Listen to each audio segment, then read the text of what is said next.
दोस्तों, गुरु ने तो बहुत शिष्यों को भगवान के दर्शन कराए हैं। आज हम ऐसे शिष्य की कहानी सुनने जा रहे हैं जिसने अपने गुरु को भगवान के दर्शन कराए थे। वृंदावन के श्रृंगार वट पर श्रीपाद नंद किशोर दास नाम के एक संत आश्रम बनाकर रहते थे। उनके पास एक भोंदू नाम का ब्रजवासी बालक रहा करता था, जो आश्रम की गायों की सेवा करता और उन्हें चराने के लिए भांडीर वन में ले जाया करता था। वो इतना सरल और भोला था कि कोई उसे मजाक में भी कुछ बोल दे तो वो उसे सच मान लेता था। संसार की चतुराई ने तो उसको कभी छुआ भी ना था, इसीलिए लोग उसे भोंदू बुलाते थे। एक दिन श्रीपाद जी कथा में कह रहे थे कि भांडीर वन में नंदलाल अपने सखा के साथ गौ चराने के लिए जाते हैं। भोंदू ने सोचा किसी दिन उसकी भी भेंट हो जाएगी गाय चराते हुए नंदलाल से, और वो उससे दोस्ती कर लेगा। भोंदू के मन की ये इच्छा जाकर टकराई नंदलाल के मन से, और उन्हें भी अपने इस नए मित्र से मिलने की इच्छा हो गई। और एक दिन नंदलाल अपने ग्वालबाल सखा के साथ गायों को चराते हुए दिख गए भोंदू को, और दोनों की मित्रता हो गई। अब रोज भोंदू भांडीर वन में नंदलाल और उसके सखा के साथ खेलने लगा।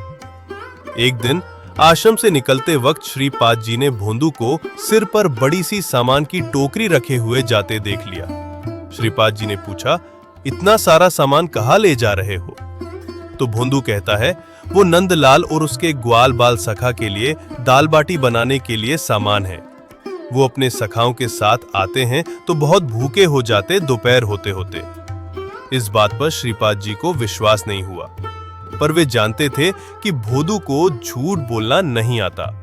उन्होंने कहा, नंदलाल को और उनके सखा को कल हमारे आश्रम पर आने का निमंत्रण देना, वो आएंगे क्या? भोंदू कहता है, आवेंगे क्यों नहीं, मेरे दोस्त है वो, मैं ले आऊंगा उनको। भोंदू सोच रहा था, कान्हा को श्रीपाद जी के निमंत्रण के बारे में बताऊंगा तो वो कितना खुश होगा। लेकिन हुआ बिल्कुल उल्टा।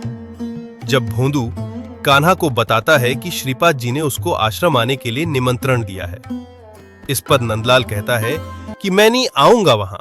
भोंदू कहता है, आवेंगो क्यों नहीं, मैंने श्रीपाद जी से कई दियो है, तू आवेगो। पर कान्हा कहता है, मुझे कछु नहीं लेनो तेरे श्रीपाद जी से। इस बात पर भोंदू को बहुत रोष आ गया।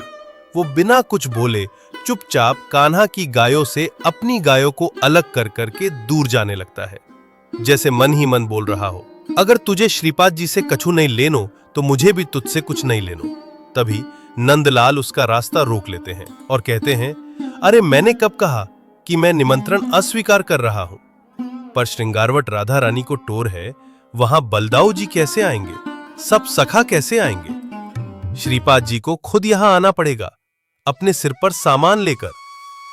अगले दिन सुबह श्रीपाद जी सिर पर टोकरी लेकर भोंदू के साथ भांडीर वन में गए और अपने हाथों से दाल बाटी बनाकर सब ग्वालबालों और नंदलाल को खिलाया।